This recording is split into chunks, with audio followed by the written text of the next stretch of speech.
Shalom, selamat siang menjelang sore teman-teman, Bapak Ibu, Saudara-saudari dimanapun berada pada kesempatan ini, dan kembali berjumpa dengan saya di channel Perianto Zamasih.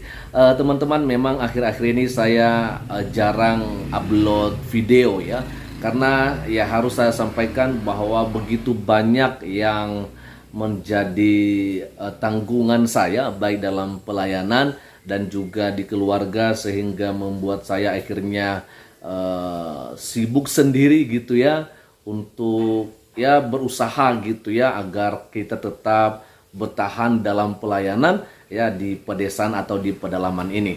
Nah teman-teman, di video saya kali ini saya akan membagikan kepada kita semua bagaimana sebuah pidato ya atau sambutan yang disampaikan oleh Pak Yakut Khalil Qomas sebagai seorang Menteri Agama Republik Indonesia di saat perayaan Natal BUMN ya, yang dimana juga ini acara ada hadir Pak Prabowo Subianto sebagai Menteri Pertahanan ya, dan juga sekaligus sebagai calon Presiden Republik Indonesia periode 2024 sampai 2029, dan juga ada Pak Erick Thohir sebagai Menteri BUMN itu sendiri.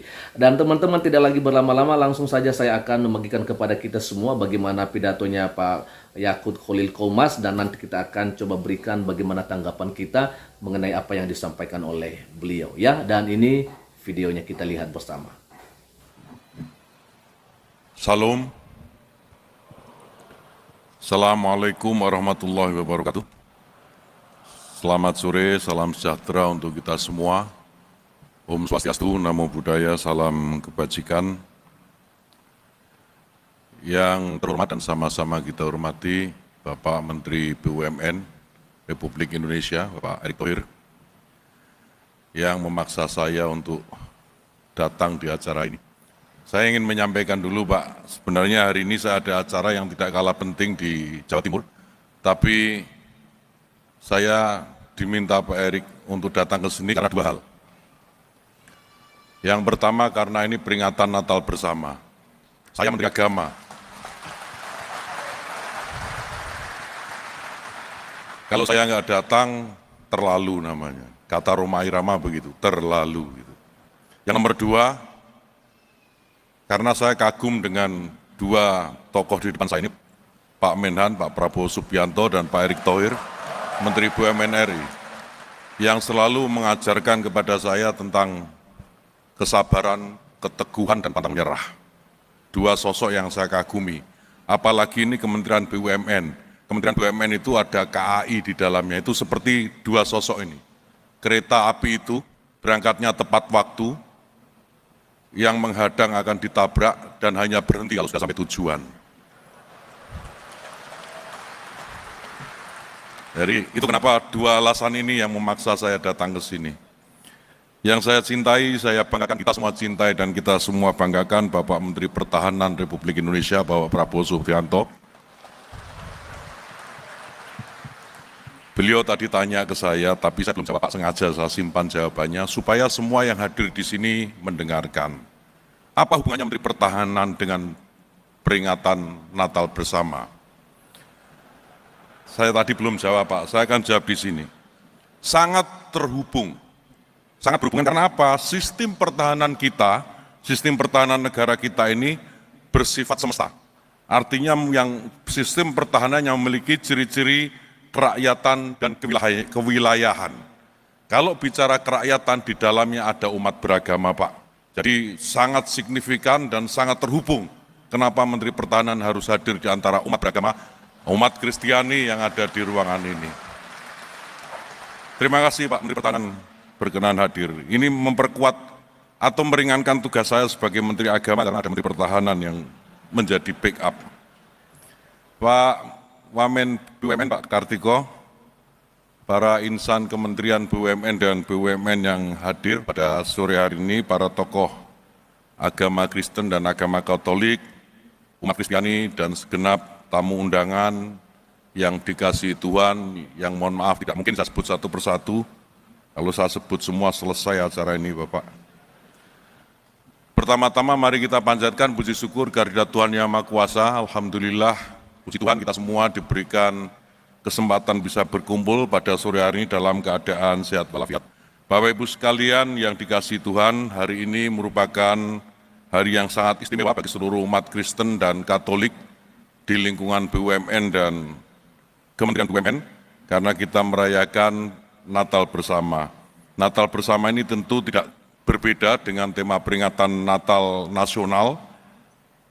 Tema Natal Nasional itu bertemakan kemuliaan bagi Allah dan damai sejahtera di bumi yang diambil dari Injil Lukas pasal 2 ayat 14. Saya berharap peringatan Natal ini jangan lebih besar dari peringatan Natal Nasional.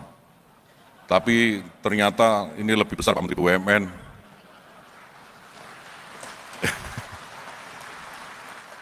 Mohon nanti CSR BUMN dibagi dua Pak, acara ini dan acara Natal Nasional. Terima kasih Bapak Ibu sekalian, kita semua memaknai Natal ini dengan baik, dengan sukacita, dengan cara-cara yang diajarkan oleh iman dan agama kita. Dan saya yakin penyelenggaraan Natal BUMN tahun 2023 ini akan menginspirasi dan sekaligus mewujudkan pesan damai dan semangat Natal bagi kita semua, di antara kita satu dengan yang lainnya.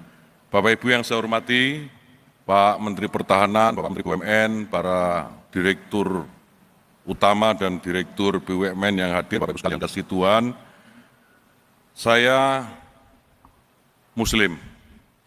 Pak Prabowo, Pak Erik, Pak Kartiko, dan sebagian dari kita yang hadir di sini Muslim. Tetapi perbedaan iman di antara kami yang Muslim yang meyakini bahwa agama yang kami pegang ini benar, tidak akan pernah bisa menghalangi persaudaraan di antara kita.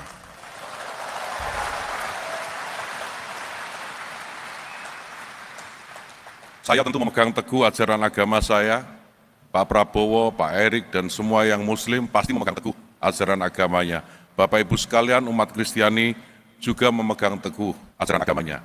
Kami yang di Muslim diajarkan, salah satu sahabat Nabi Muhammad maksud saya, namanya Ali bin Abi Thalib karomallahu wajhah, agak sulit diucapkan untuk umat Kristiani. Tapi kira-kira pesannya begini, mereka yang bukan saudaramu dalam iman adalah saudaramu dalam kemanusiaan. Dan Bapak Ibu sekalian, kami mohon betul, kami mohon, Pak Prabowo, Pak Erik, kami yang Muslim ini, anggaplah saudara. Anggaplah saudara. Saudara itu tolong-menolong. Saudara itu saling tolong, saling menolong. Jika ada hajat dari saudaranya, maka saudara yang lain wajib membantu. Sampai sejauh ini paham ya? Bapak Ibu sekalian, saya hanya ingin mengingatkan supaya pendek saja, tata negara yang bernama Indonesia ini didirikan dengan ciri kodrati yang majemuk, bineka, penuh keragaman. Maka kita yang ada di ruangan ini pun berbeda-beda. Kalau tidak ada keragaman, pasti tidak akan ada Indonesia. Nah sekarang ini, kalau ada orang atau kelompok orang yang mencoba menjadikan Indonesia ini mungkin tidak lagi heterogen, memaksakan kehendaknya supaya mengikuti jalan pikirannya, maka hal ini berarti mereka ingin merusak keindonesiaan kita. Siapapun yang merusak keindonesiaan kita, Bapak Ibu sekalian, maka kita semua berkewajiban untuk melawan bersama-sama. Bapak Ibu sekalian yang saya hormati, sebagai penutup pada kesempatan yang berbahagia ini, selaku Menteri Agama tentu saya harus mengucapkan selamat merayakan Natal tahun 2023 dan tahun baru 2024. Kiranya Natal membawa kedamaian dan kebahagiaan bagi kita semua. Bapak Ibu sekalian, Natal ini diharapkan akan lebih mendekatkan dan lebih mendewasakan, serta mempertebal keimanan kita kepada Tuhan Yang Maha Esa, serta dapat mempererat tali persaudaraan dan rasa persatuan dan kesatuan seluruh warga bangsa yang beragama dalam kehidupan bermasyarakat negara ini. Terakhir, izinkan kembali, saya sampaikan ini, saya pernah kutip ini ketika peringatan Natal Nasional di depan Bapak Presiden, Pak Prabowo, dan beberapa menteri yang lain di Surabaya. Saya mengutip pesan Presiden Republik Indonesia keempat Kiai Haji Abdurrahman Wahid ketika beliau ikut memperingati Natal. Gus Dur mengatakan bahwa sukacita Natal ini bukanlah monopoli semua umat Kristiani saja, tetapi ini adalah kegembiraan kita semua. Mohon izin kami ikut merayakan kegembiraan ini. Dan yang paling akhir, tadi saya diperintahkan oleh Pak Menteri BUMN untuk membacakan lagi-lagi puisi yang sudah saya bacakan, kutipan puisi yang sudah bacakan di peringatan Natal Nasional di Surabaya beberapa waktu yang lalu. Saya tidak tahu siapa yang menulis puisi ini karena saya tahu dari browsing di Google, tetapi maknanya sangat menyentuh Bapak Ibu sekalian, mohon didengarkan karena ini hanya pendek. Engkau menyebutnya Yesus anak Tuhan. Aku menyebutnya Isa anak Maryam. Tapi iman ini, wahai saudaraku, bukanlah tembok tebal yang akan memisahkan persaudaraan. Karena kita manusia yang tinggal di tanah yang sama, Indonesia. Tuhan memberkati kita sekalian. Salam, assalamualaikum warahmatullahi wabarakatuh. Oh, kita berikan tepuk tangan sekali lagi buat Bapak Yakut Khalil Qomas, Menteri Agama Republik Indonesia. Terima kasih Bapak. Oke ya, dan itu saja teman-temannya pidato atau sambutan yang tadi disampaikan oleh Pak Menteri Agama kita, yaitu Pak Yakut Khalil Qomas di saat acara perayaan Natal BUMN yang memang dihadiri oleh Pak Prabowo Subianto dan juga Pak Erick Thohir dan beberapa tokoh lainnya tentunya yang memang hadir pada saat itu.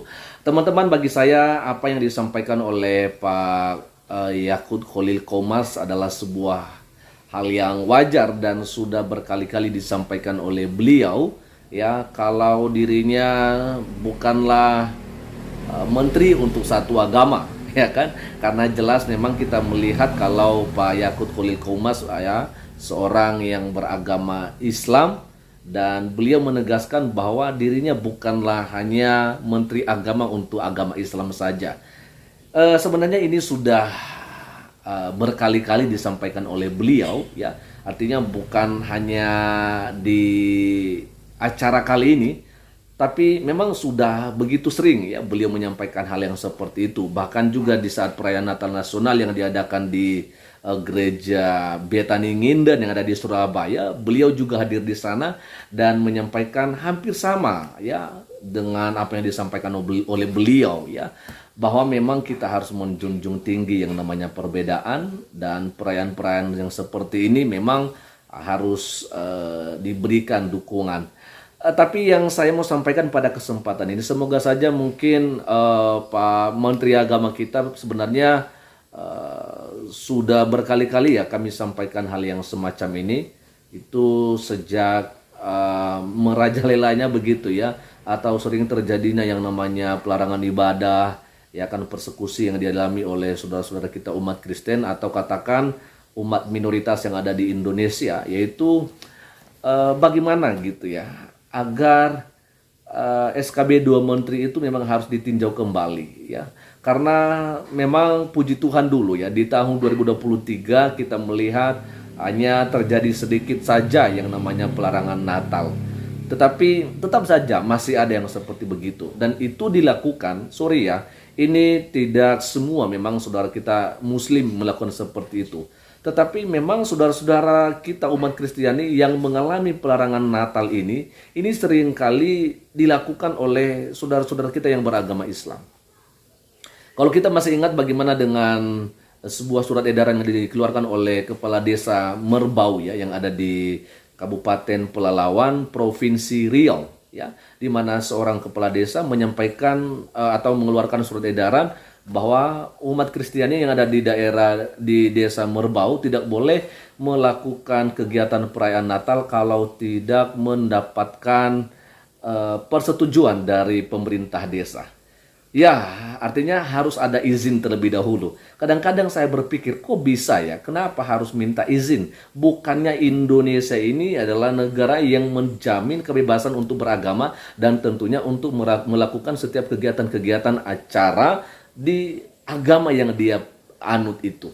Tapi kenapa? Kok bisa sampai seorang kepala desa harus ya memberikan satu kewajiban seperti begitu. Ya, apakah memang ketika saudara kita yang dari Kristen ini menyampaikan permohonan izin, apakah mungkin ada alternatif ya, atau mungkin bisa jadi nantinya mereka juga tidak akan diberikan izin atau bagaimana? Seharusnya kalau mungkin semacam pemberitahuan, saya pikir wajar ya, artinya bukan minta izin lagi, tapi pemberitahuan kalau di gereja ini akan diadakan perayaan Natal. Tapi kalau minta izin, saya pikir ini adalah sesuatu hal yang agak aneh begitu. Lalu yang lebih anehnya itu adalah ketika di bunyi yang kedua itu ya, harus minta izin sama pemerintah desa dan juga harus persetujuan dengan warga di sekitar. Nah, ini yang luar biasa aneh sekali. Saya pikir pemerintah desa sepertinya lebih rendah daripada warga yang ada di lingkungan itu sendiri ya.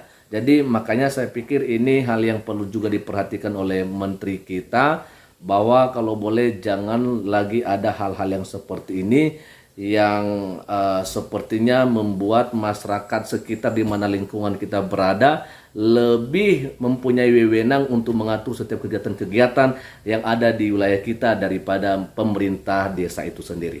Ya, semoga saja Pak Menteri Agama boleh mendengarkan ini dan boleh terrealisasi di hari-hari yang akan datang. Itu saja dan selamat siang, Tuhan Yesus memberkati kita semua. Shalom.